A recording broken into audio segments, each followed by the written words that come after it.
This is my first ASMR video that I am making, and I hope to make many more. This is dedicated to my wife who works really hard. She works a lot of graveyard shifts and I work day shifts, so we don't see a lot of each other lately. And so I'm making this bedtime story ASMR so that she can hear my voice at least once a day.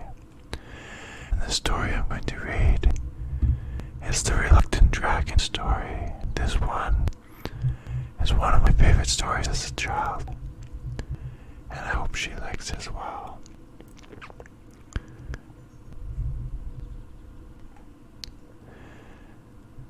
One evening long ago, a shepherd ran home, terrified. "I saw something terrible," he cried to his wife and son. "It is big as 4 horses.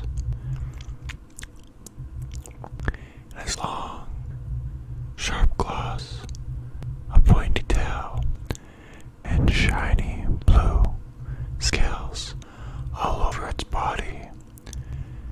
His son looked up from his book. "That sounds like a dragon," he said. His parents got scared, but the boy wasn't scared. The next day he set off to the hill to find the dragon. He might be friendly, thought the boy. The dragon was friendly, and he was thrilled to see the boy. The boy smiled and sat down and asked the dragon all kinds of questions. Also, the dragon told stories of long, long ago. There were dangerous dragons everywhere, and brave knights fought them to rescue princesses, he told the boy. The boy came back every day to hear the stories. But then the villagers found out about the dragon. They were terrified. The boy ran straight to the dragon and said, "The villagers want to get rid of you." "But I would not hurt a fly," said the dragon.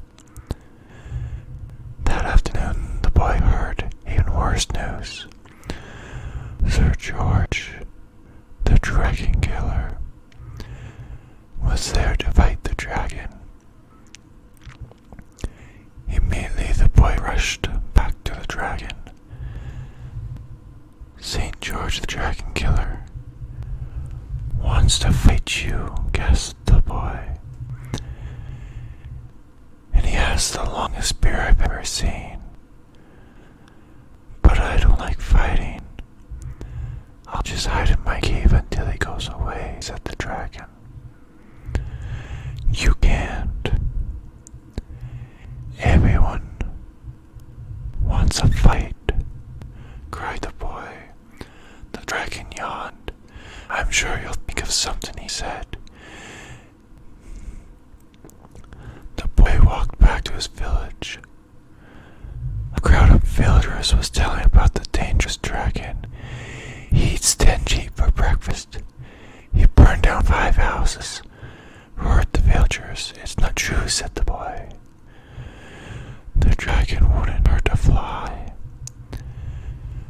"But everyone wants a fight," said George. "What can I do?" "Follow me," said the boy. He took George to meet the dragon.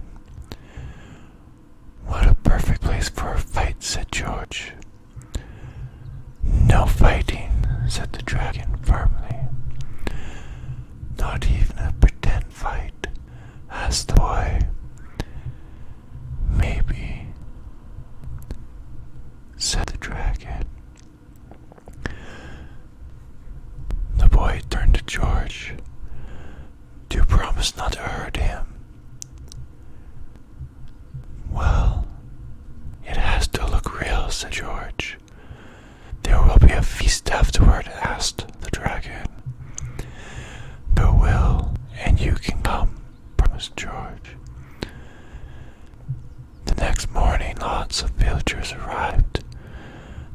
to the fight. The boy waited nervously by the dragon's cave. They cheered and waved when St. George rode into view. Soon an echo through the hills, flames filled the air. Everyone gasped as the dragon appeared. His scales sparkled, and his breath of fire. "Charge!" cried George. He galloped hard, his spear held high. The dragon bound up, and they shot past each other.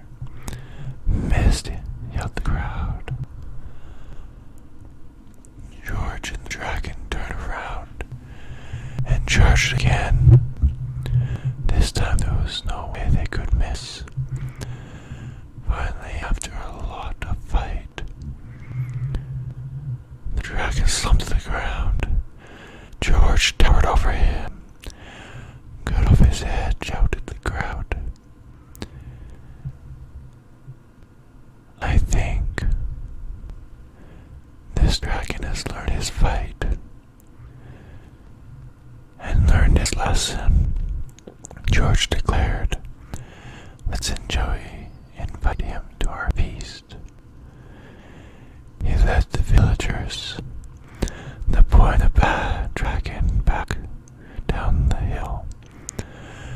The boy was happy because his plan worked. The villagers were happy because they seen a fight. George was happy because he had won. But the dragon was the happiest of all. He had lots of new friends and a full tummy. "Jolly night it's been," he murmured, and began to snore. "How will I get him home?" said the boy. "I'll help," said George.